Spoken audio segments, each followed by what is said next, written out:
The Korean Peninsula, despite always having had its own distinct culture from both China and Japan, had repeatedly been the site of conflicts and in the age of imperialism became a political football for its larger neighbors. This had culminated in an occupation by the Empire of Japan from 1910 to the end of the Second World War.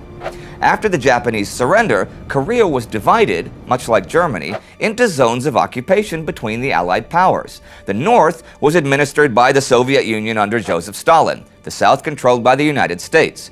The border between the two regions was defined, somewhat arbitrarily, as the 38th parallel, giving control of the capital Seoul and the major port of Busan to the Americans. Now, as the relationships between the superpowers froze during the latter half of the 1940s with the descending of the Iron Curtain, so did two Koreas emerge, a communist north under Kim Il-sung and a capitalist south under Syngman Rhee. At the time, neither regime was exactly what you'd call democratic, with the army in the south brutally suppressing any left-wing protests and conducting mass executions against suspected communist sympathizers.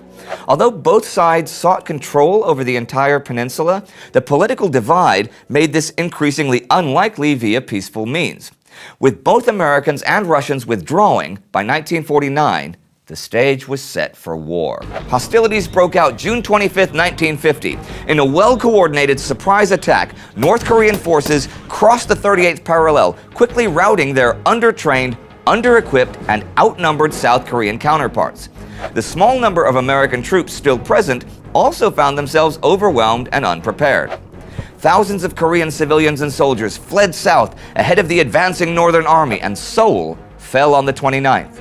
The United Nations Security Council condemned North Korea's invasion, and on the 27th, it passed a resolution calling for military assistance for South Korea. A coalition of 17 nations, headed by the United States, was dispatched to join the war on the side of the South. The present situation is a serious one and is a threat to international peace. I consider it the clear duty of the Security Council to take steps necessary to re-establish peace in that area. Now, the USSR was not present for these meetings. She was boycotting the Security Council because of a dispute over who should represent China. And after Russia rejoined the Security Council that August, it was too late to veto the decision.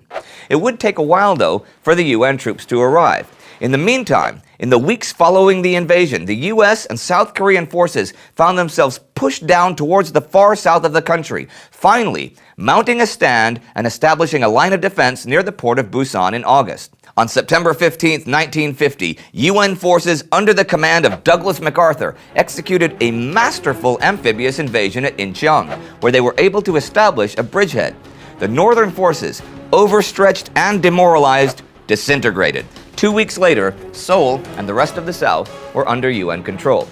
The UN command's objectives had been achieved, but US President Harry Truman authorized the pursuit of North Korean troops beyond the 38th parallel, with American and South Korean soldiers entering Pyongyang on the 19th of October. Within a few days, they had pushed North Korean forces almost all the way to the border with China.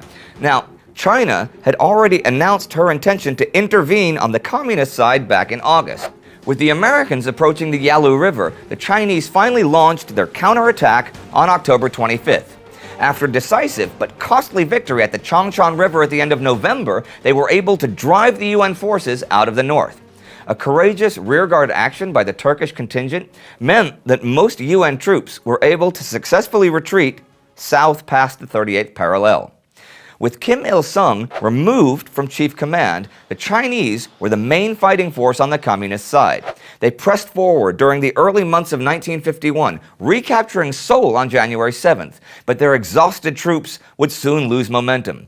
By April, the UN had recaptured the capital again.